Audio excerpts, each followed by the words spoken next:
পশ্চিমবঙ্গ এবং আসামের সরকার বারবার দাবি করছে তারা বহু বাংলাদেশিকে সীমান্তের ওপারে ঠেলে দিচ্ছে। দু দেশের মধ্যে তা নিয়ে বিতর্কও হচ্ছে। এই পরিস্থিতিতে আসামের বরাক উপত্যকা সংলগ্ন আন্তর্জাতিক সীমান্তে এক নতুন উত্তেজনা ও বিতর্ক দেখা দিয়েছে।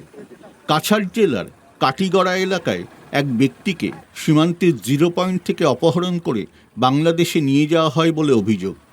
6 জনের একটি দল এই কাজ করে বলে অভিযোগ।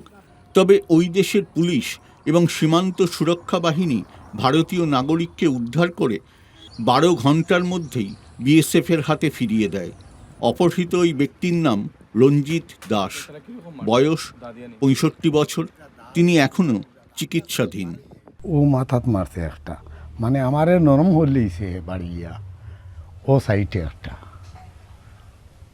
ও সাইডে দুইটা মারছে, মনে করে একটা ফার মারছে। আমি এটা যেমন কিছু খুস্তি হয়েছে বা একার সহজে আমি দৌড়তে দিছি না।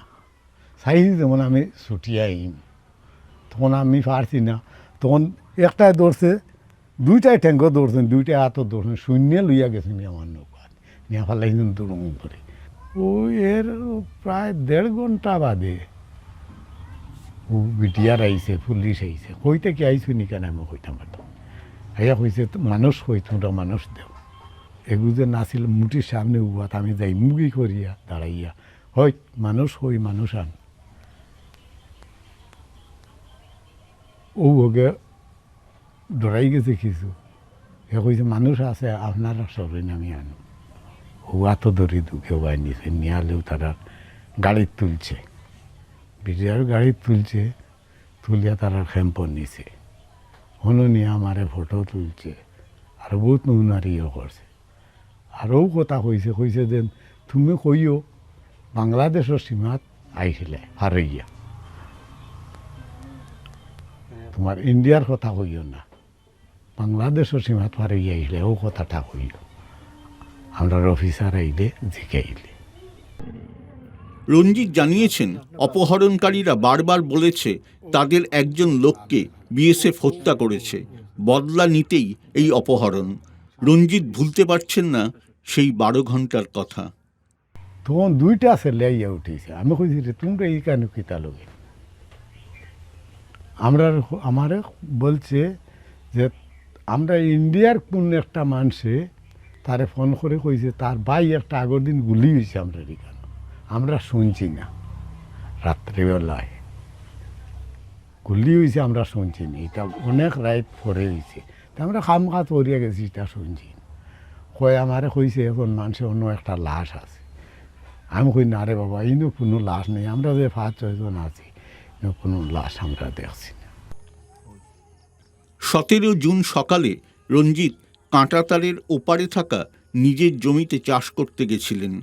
অভিযোগ, সে সময় বাংলাদেশের দিক থেকে 2 জন লোক তার ওপর হামলা করে। তাদের দাবি, বিএসএফ একজন বাংলাদেশি নাগরিককে হত্যা করেছে, তার মৃতদেহ পরিবারকে দেয়া হচ্ছে না। 2008 সাল থেকে ভারত বাংলাদেশ সীমান্তে কাঁটাতার বসানো শুরু হয়। এর ফলে বহু ভারতীয় জমি কাঁটাতারের ওপারে চলে যায়। বিশেষ কার্ড দেখিয়ে সীমান্ত বাহিনীর অনুমতি নিয়ে তাদের জিরো পয়েন্ট সংলগ্ন লাগোয়া জমিতে চাষ করতে যেতে হয়।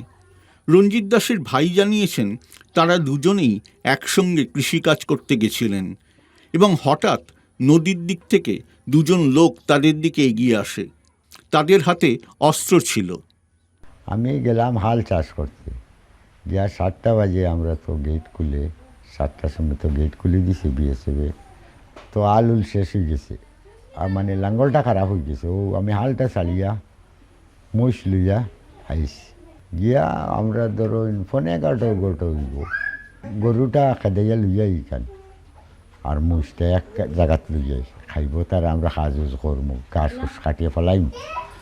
ও তখন উঠছে 2 জন বাংলাদেশ, মানে নদী থেকে উঠিয়ে তারা আটিয়ে আর তারা এরকম আগেও আইতো, আইলে এরকম করতো না।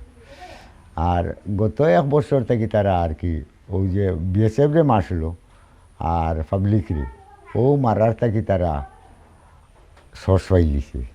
এখন বিএসএফরেও ডাকে মারতে করে, হয় আস না পারি তো আমরা যেদিন গঠন হইতো এর আগের দিন বিএসএফরে ডাকিছি মারতো করে ডাল হইয়া কয় বাপর করে আসতে বারো হইয়া আয় তোর দেখবে কি তা করি।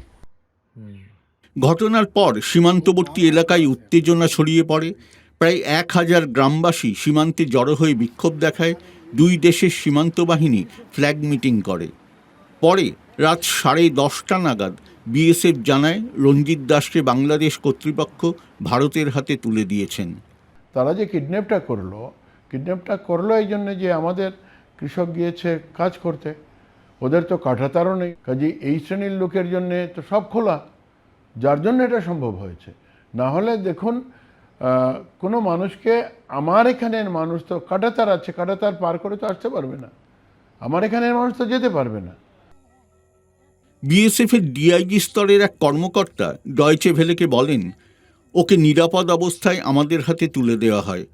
এরপর তার স্বাস্থ্য পরীক্ষা করে পরের দিন সকালে পরিবারের হাতে তুলে দেওয়া হয়। অন্যদিকে বিজিবি ডয়চে ভেলেকে জানিয়েছেন, এক ভারতীয় নাগরিক বেআইনিভাবে সীমান্ত পার করে বাংলাদেশে এসেছিলেন। স্থানীয় মানুষের হাত থেকে তাকে উদ্ধার করে ফ্ল্যাগ মিটিংয়ের মাধ্যমে তাকে ভারতের হাতে তুলে দেওয়া হয়। তাকে ভারতের হাতে তুলে দেওয়ার সময় যে নোট আদান প্রদান হয়েছিল তাতে স্পষ্ট বলা আছে ওই ব্যক্তি শারীরিকভাবে সুস্থ আছেন। ভারতীয় সীমান্ত বাহিনীর সঙ্গে আলোচনার মাধ্যমেই এই ব্যক্তিকে ভারতে পাঠানো হয়েছে বলে বিজিবি জানিয়েছে।